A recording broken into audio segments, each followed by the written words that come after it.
Hello, everyone. Tonight I'm in Chicago at historic Union Station to take the Lakeshore Limited to Boston in a Viewliner 2 sleeping car bedroom.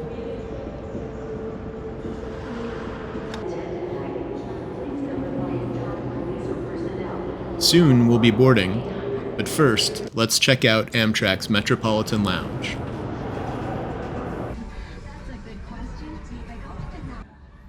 The lounge in Chicago is spacious, with lots of seating. It's pretty empty now because we're the last train leaving in the evening.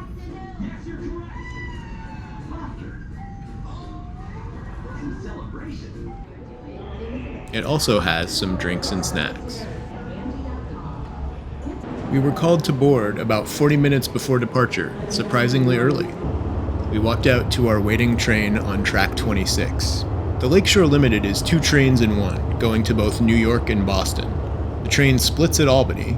The front cars continue to Boston, and the rear cars head to New York. This is the last sleeping car, a Viewliner 1 heading to New York. And this is another Viewliner 1 sleeper, also heading to New York. Ahead of these are a Viewliner 2 diner, 5 coaches, 3 of which are heading to New York and 2 to Boston, a cafe car, and our Viewliner 2 sleeper, the Roanoke River, heading to Boston. Let's also take a look at the 2 locomotives for our train.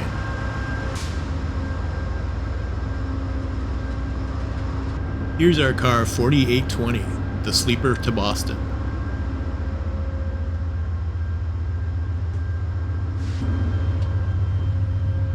A Viewliner 2 with its distinctive wood trim.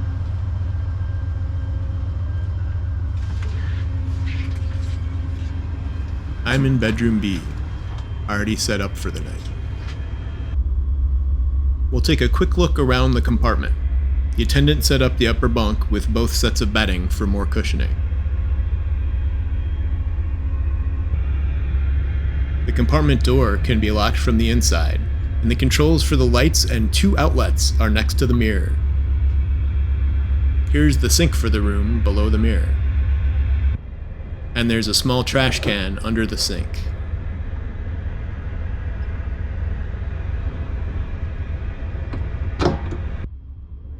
The bedroom is quite spacious, with a large couch as the main seating area.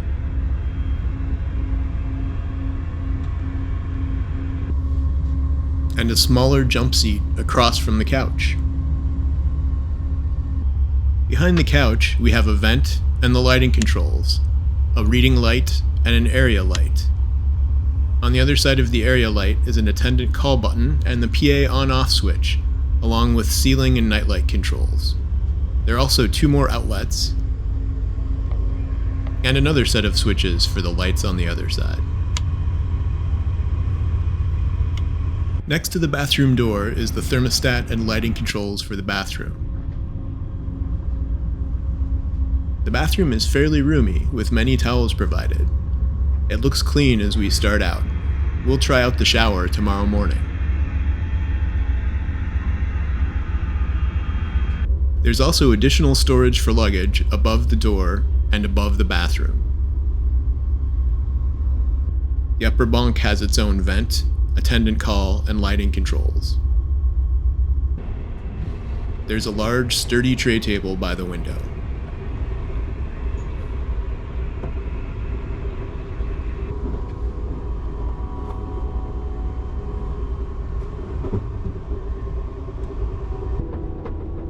One thing to note, with the bottom bunk lowered into a bed, the space between the sink and the bunk is very tight. Let's take a look at our train's route. We depart Chicago and head east across Indiana into Ohio, arriving in Cleveland in the pre-dawn hours. From Cleveland, we head along the lake to Buffalo, arriving there later in the morning.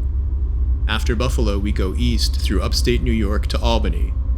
At Albany, the train splits into 2 parts, with some of it going south to New York, and our portion heading across Massachusetts into Boston.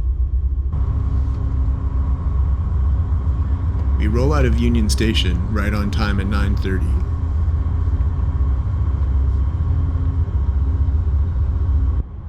making our way through Chicago toward Indiana. Soon it's time for bed. See you in the morning.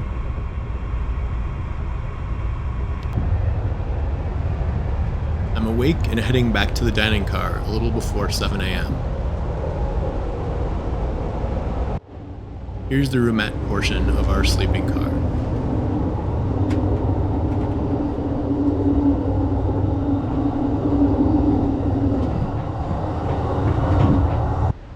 And into the cafe car, which is still dark and quiet. We pass through the 5 coaches, where most folks are still asleep, before getting to the Viewliner 2 dining car.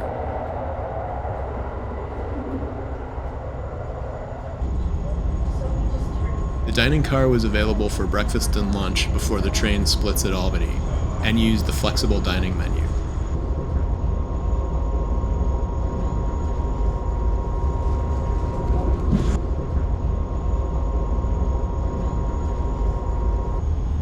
I had the omelet with potatoes and chicken sausage. We passed through Erie, Pennsylvania, still mostly dark, during breakfast,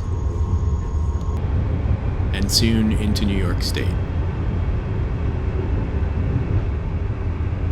Back in the bedroom, let's try out the shower. First, close this hood over the toilet paper to keep it dry.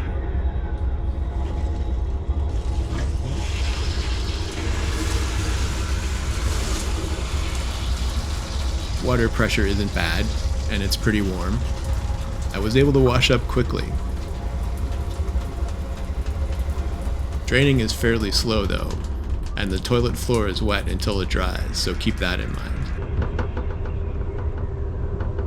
Soon we were approaching Buffalo.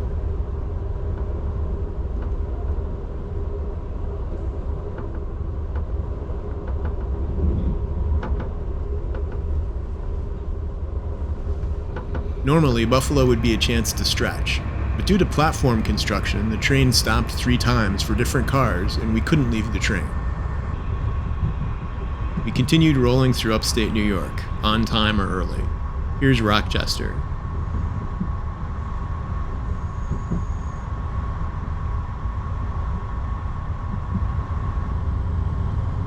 And now Syracuse.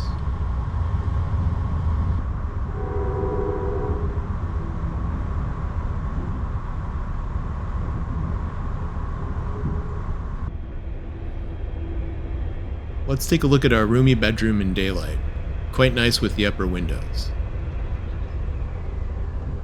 One awkward thing in these cars is that there's no storage for the upper bunk ladder, so I just wedged it behind the jump seat.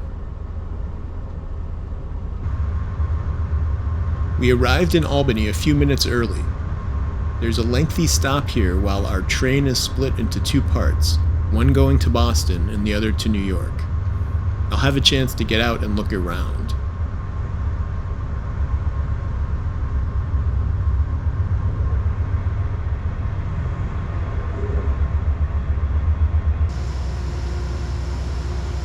Here's another view of our locomotives from the front.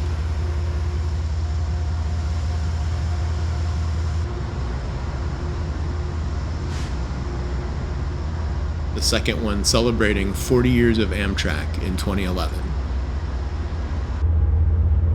And here's our sleeping car.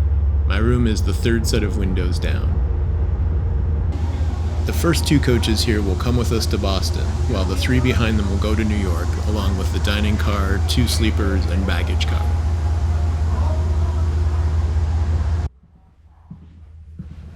I hopped back on the train at one of the coach cars and made my way forward back to the sleeper.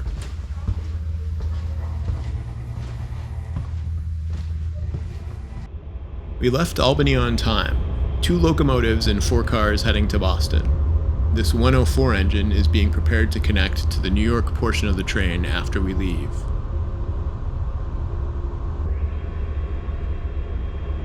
The train gets more rolling as we head into the Berkshire Mountains of western Massachusetts.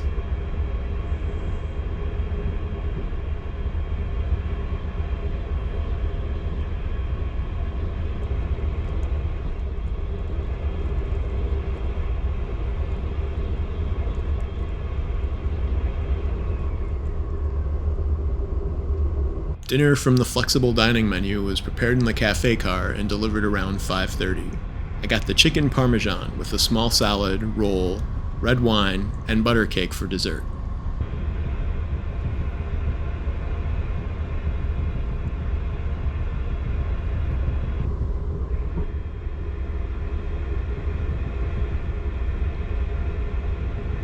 We were still on time as we passed through Springfield, Massachusetts, and continued through the rolling hills as the sun set on this cloudy day.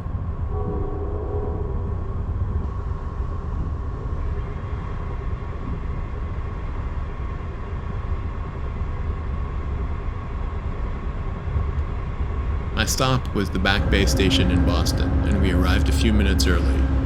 Thanks to the great Amtrak crew, and please like and subscribe. Thanks for watching.